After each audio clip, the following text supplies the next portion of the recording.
Hi friend, मेरा नाम है अंकित झा और आज से मैं आप सब लोगों को फिजिक्स पढ़ाने वाला हूँ। बात यह है कि मेरा एक चैनल था अंकित झा नाम से, उस पर मैं कुछ टाइम पहले कुछ वीडियो अपलोड किया था। तो उमेश भाई हैं, उन्होंने मेरे वीडियो देखे और उन्होंने मेरे वीडियो में कमेंट किया कि सर प्लीज़ कांटेक्ट मी। तो मैं उनको कांटेक्ट किया तो उमेश भाई ने मुझे बोला कि प्लीज़ आप मेरे चैनल पर फिजिक्स पढ़ा दीजिए। तो मैं उमेश भाई की बात को माना। उमेश भाई हमारे बिहार से हूँ और मैं अपना इंट्रोडक्शन दूँ तो मैं हूँ औरैया ज़िले से। मैं हूँ आपके कन्नौज के पास में एक डिस्ट्रिक्ट पड़ता है औरैया, मैं उस डिस्ट्रिक्ट से हूँ। तो मैं आपको फिज़िक्स पढ़ाने वाला हूँ। एक्चुअली मैं फिज़िक्स में ऐसा था कि मैं 10th और 12th में पढ़ता था, तो मैं आपके स्टेट लेवल तक मैं गया हूँ। वो लाइट का एक मेरा वो था, क्या बोलते हैं उसको, एक मॉडल बनाया था मैंने, उस पर गया हूँ। मेरी फिजिक्स स्टार्टिंग से काफ़ी अच्छी रही है और मैं गारंटी देता हूँ कि अगर आप मुझसे पढ़ोगे तो आपकी फ़िज़िक्स भी काफ़ी ज़्यादा अच्छी हो जाएगी। और हमारे उमेश भाई इस चैनल पे अभी लगे हुए हैं, जल्दी ही आपको काफ़ी अच्छी अच्छी वीडियो देखने को मिलने वाली है, क्योंकि हम और उमेश भाई मिलकर अपनी एक टीम बनाने वाले हैं जिससे कि आपको टाइम टाइम पर अच्छी वीडियो मिल सके और एक अच्छा कंटेंट भी। क्योंकि आप यूट्यूब पर देखते हो कि वो पढ़ाते तो हैं पर अब वो बात उनमें नहीं रही, क्योंकि वो लोग क्या करते हैं, अब वो सबसे पेट के चक्कर में पड़े हैं कि आप पैसा दो उनके ऐप पर जाओ। पर जब तक हम लोग हैं और हमारे उमेश भाई हैं तब तक आपके लिए ऐसा नहीं होगा। अब आपको हमारे इस चैनल पर काफ़ी अच्छी अच्छी वीडियो मिलेंगी और आपको मैं जीरो से हीरो बनाकर छोड़ूंगा।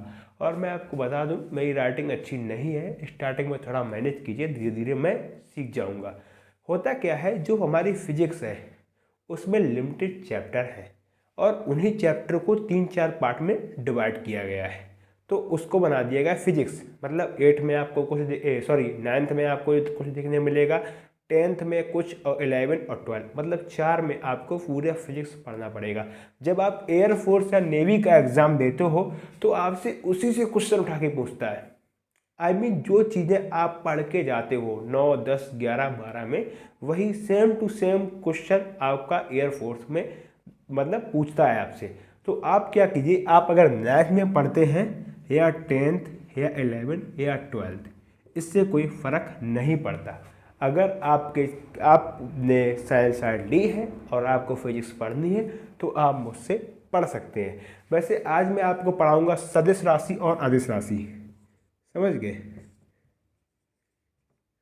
सदिश अदिश राशियाँ, ये कक्षा शायद 9 में है। मैं 9 में इसको पढ़ा था, मुझे याद है। 9 के बाद में ये 10 में काम आता है, 11 में भी आता है, उसके बाद में इसका यूज 12 में ही है। और जब आप एयरफोर्स में का एग्ज़ाम देने जाओगे तो वहाँ भी आपसे पूछेगा एयरफोर्स नेवी में कि सदिश राशियाँ क्या होती, ये तो नहीं पूछेगा, बट आपसे पूछता है कि धारा कौन सी राशि है, बल कौन सी राशि है। तो उनमें बच्चे कंफ्यूज हो जाते हैं। तो अगर वो चीज़ें आप 9-10 में पढ़ लोगे तो आपको 12th के बाद में दोबारा पढ़ने की लाइफ में कभी भी ज़रूरत नहीं पड़ेगी। तो गाइस, मेरा इंट्रोडक्शन इतना था, तो अब हम क्लास में शुरू करते हैं। तो 2 तरह की हमारी राशियाँ होती हैं, सदिश राशि, अदिश राशि, ठीक है।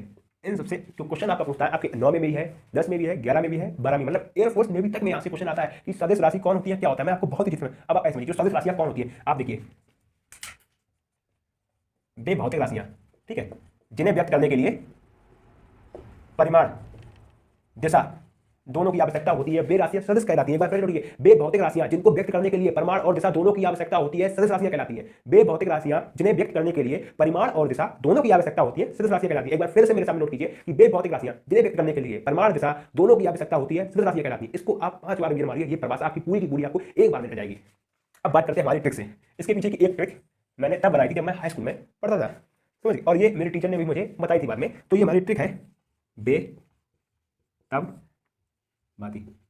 एक्चुअली में होता क्या था, जो मैं ट्रिक अपने टाइम में बनाता था वो कुछ अजीब तरह की बनाता था, वो यहाँ पे मैं आपको नहीं बताता कि मैं किस टाइप की ट्रिक बताता था। ये जो ट्रिक है ये मेरे टीचर ने मुझे बताई थी, तो वो क्लास में बताया था, तो मैं आज आपके लिए ढूंढ के ये लेके आया हूँ, क्योंकि वो मैं यहाँ पर नहीं बोल सकता, ठीक है। तो इसको आप डिवाइड करेंगे, एक तरफ लिख लेंगे बे, ठीक, इसको इसमें तोड़ दीजिए, ता बा, फिर एक भा, उसके बाद में बी, ठीक। अब आप सबको पता होगा बे से आपका क्या होगा, बेग, ठीक, और ता से आपका हो जाएगा त्वरण, बा से आपका बल, ठीक है, भा से आपका भार, वी से आपका विस्थापन, ठीक है। अब थोड़ा इसको देख लेते हैं। आपने यहाँ पे पढ़ा बेभौतिक राशियां जिन्हें व्यक्त करने के लिए परिमाण दिशा दोनों की आवश्यकता होती है, सदिश राशियां कहलाती है। थोड़ा एक बार अदिश राशियों को भी बताता हूँ, फिर ये क्लियर करूंगा ये कैसे होती है। ठीक है, जो अदिश राशियां होती है तो इनका ये बेभौतिक राशियां जिन्हें व्यक्त करने के लिए केवल दिशा चाहिए होती है, दिशा की आवश्यकता होती है, परिमाण की नहीं, क्या बोलते हैं इसको, सॉरी, परिमाण की नहीं। ठीक है, मतलब कि जिनको केवल दिशा हो, जिनमें परिमाण कुछ मिनट टूट गया, सॉरी मैंने आपसे बोला, दिमाग में उतर गया था। बेभौतिक राशियां जिन्हें व्यक्त करने के लिए परिमाण की आवश्यकता होती है, दिशा की नहीं, मतलब परिमाण चाहिए होता है कि कुछ मैटर उसमें हो। ठीक है,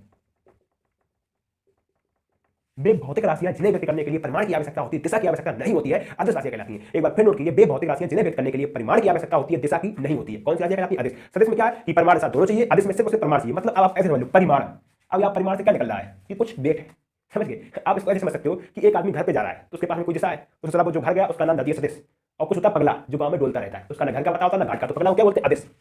मतलब समझिए कि एक समझदार आदमी अपने घर जाएगा तो उसको पता होगा कि इस गली जाना है, और जो सारा पगला होगा उसको पता ही नहीं होगा कि उसको जाना कहाँ है। इससे आप लगा सकते हैं कि अदिश आपका पगला हो गया, सदिश आपका समझदार हो गया। आदमी होता है जिसको पता है कि हमारी भैया दिशा ये है और हमको अपने घर पहुंचना है, और अदिश को दिशा तो पता, भैया पागल आदमी को क्या पता कहाँ जाना है, वो तो भैया वैसे ही करेगा जैसे करना है, तो वो आपकी राशि की अदिश राशि है। आई मीन मुझे लगता है यहाँ तक आपको कोई प्रॉब्लम नहीं होगी। अब थोड़ा स्पीड देख लें। आकाश, आकाश में हानि, चादर ताऊ दुविधा में। ठीक है, आकाश में हानि, चादर ताऊ दुविधा में। ठीक है, तो इसको तोड़ लेते हैं। आकाश आप मतलब हो गया, का हो गया, ठीक है, सा हो गया यहाँ पर आकाश, इसको चाहे आप ऐसे भी लिख दीजिए, वो उससे कोई फर्क नहीं पड़ता। यहाँ पे आपका माँ हो गया, ठीक, हानि का आपका धानी, धानी को धानी लिख लिया यहाँ पे पूरा का पूरा। ठीक है, इसको याद रखना कि इसको आपको पूरा लिखना है। उसके बाद में चा का चादर का चा हो गया, दर का दर हो गया पूरा का पूरा। ठीक है, उसके बाद में ता का ता हो गया यहाँ पर आपका, उसके बाद में ऊ का ऊ हो गया, वैसा का वैसा, दू चादर दुविधा में, यहाँ पर इसका दू हो गया। और यहाँ पर थोड़ा साफ कर लेते हैं, अदिश राशि में जिसमें परिमाण होता है। ठीक है, ठीक है, दू तक हो गया था हमारा। दू के बाद में क्या बचा? दुविधा, बी हो गया हमारा, उसके बाद में दा हो गया हमारा, फिर हो गया में। ठीक है, अब इसको समझते हैं। आकाश में हानि, चादर ताऊ दुविधा में, मतलब आकाश में हानि हो गई, कोई नुकसान हो गया, हमारे जो चादर ताऊ है गांव में सॉरी वो टेंशन में पड़ गए कि यार भाई ये क्या हो गया। अब आकाश से क्या होगा? आपका आयतन। ठीक है, उसके बाद में क्या क्लास हो गया? आपका कार। घनी से आपका घनत्व हो गया। ठीक है, मेरे को थोड़ा साइलेंट कर देना है।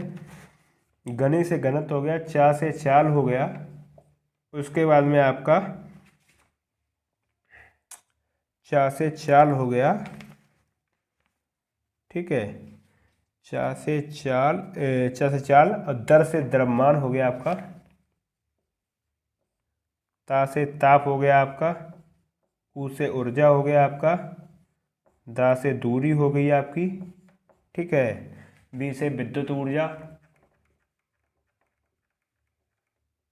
दा से आपका दाब हो गया, और माँ से आपकी मात्रा हो गई। ठीक है, अब इसमें आप एक चीज़ नोटिस करने वाली थी, इस माँ को मैंने क्यों छोड़ दिया? ठीक है, एक्चुअली में क्या था, मैंने इसको गलत नोट किया, जो माँ था यहाँ पे पर था आई थिंक, क्योंकि एक राशि आपकी छूट गई है। तो जब यहाँ पे माँ हटाएंगे तो यहाँ पर हमको क्या लिखना पड़ेगा? पर। ठीक है, तो पर से हमारा परिमाण हो जाएगा। ठीक है, परिमाण। ठीक है, तो ये जो राशियां ये हमारी अदिश राशियां हैं। तो आपको बताया था मैं, एक बेभौतिक राशियां जिन्हें व्यक्त करने के लिए सिर्फ और सिर्फ आपको उसकी दिशा की आवश्यकता परिमाण की आवश्यकता होती है, दिशा की नहीं होती है। ठीक है, उसको हम कहते हैं हमारी अदिश राशियां। ठीक, सदिश राशियां बेभौतिक राशियां जिन्हें व्यक्त करने के लिए परिमाण दिशा दोनों की आवश्यकता होती है, सदिश राशियां कहलाती हैं एक्चुअली। ठीक है, तो अब थोड़ा समझ लेते हैं एक बार इनको कि परिमाण और दिशा क्या होती है। जैसे पहले नंबर पे आप इसको ले लीजिए उठा कर, बल को ले लेते हैं। ठीक है, तो बल क्या होता है? ऐसे मान लो कि हमारा बल यहाँ तो जगह ले लेते हैं। ठीक है, तो बल को डिनोट किससे करते हैं? मैप से। ठीक, तो आप जब किसी भी दीवार पर या कहीं पर भी फोर्स लगाएंगे तो उस पर थोड़ा बल तो पड़ेगा ही। जब उस पर बल पड़ेगा तो उसका एक डायरेक्शन होगा। अगर हम किसी दीवार को पुश करेंगे तो उस पर कुछ बल लगेगा, तो उस पर दिशा भी होगी, क्योंकि जो हम बल लगाएंगे वो किसी ना किसी दिशा में लगाएंगे, तो उस पर हमारी एक जैसे ये दिशा होगी, ठीक है। तो जब उस पर पुश पड़ेगा तो जहाँ जितना बल न्यूटन में उसकी वैल्यू होती है तो उसका कुछ परिमाण भी होगा। तो जो बल की वैल्यू होगी न्यूटन की, वो हमारा यहाँ पे हमें परिमाण भी मिल गया, और दिशा वो मिल जाएगी जिस पर हम पुश करेंगे। किसी को पुश करेंगे तो वो हमारी दिशा होगी। जैसे कि घोड़ा गाड़ी को खींचता है, ये थर्ड लॉ ऑफ मोशन है कि घोड़ा आगे बढ़ रहा है और पीछे से गाड़ी को वो खींच रहा है, तो ये हमारा यहाँ पे परिमाण निकला है। अब जैसे यहाँ समझिए आप, आयतन लिखा है, ठीक है। आयतन क्या होता है, किसी भी खेत का आयतन होता है, वहाँ पे तो क्या कुछ दिशा मिल रही है आपको, नहीं मिल रही। बट जो आपका बल है यहाँ पे आपको दिशा मिलेगी तुरंत। इसको एक्सीलरेशन बोलते हैं। ये जो आप गाड़ी का एक्सीलरेटर होता है वो आपका एक्सीलरेशन होता है। अगर इसी तरह में यहाँ पे आप समय देखोगे तो समय में सिर्फ परिमाण होता है कि 11 बजे है 12 बजे है, यहाँ पर कोई दिशा आपकी नहीं होती है, यहाँ पर सिर्फ और सिर्फ समय होता है। जो कार्य होता है इसका सूत्र होता है W=F×sin θ, ठीक है। यहाँ पर भी आपका जो होता है क्या बोलते हैं, दिशा आपको नहीं मिलती, यहाँ पे सिर्फ और सिर्फ आपको परिमाण देखने को मिलता है।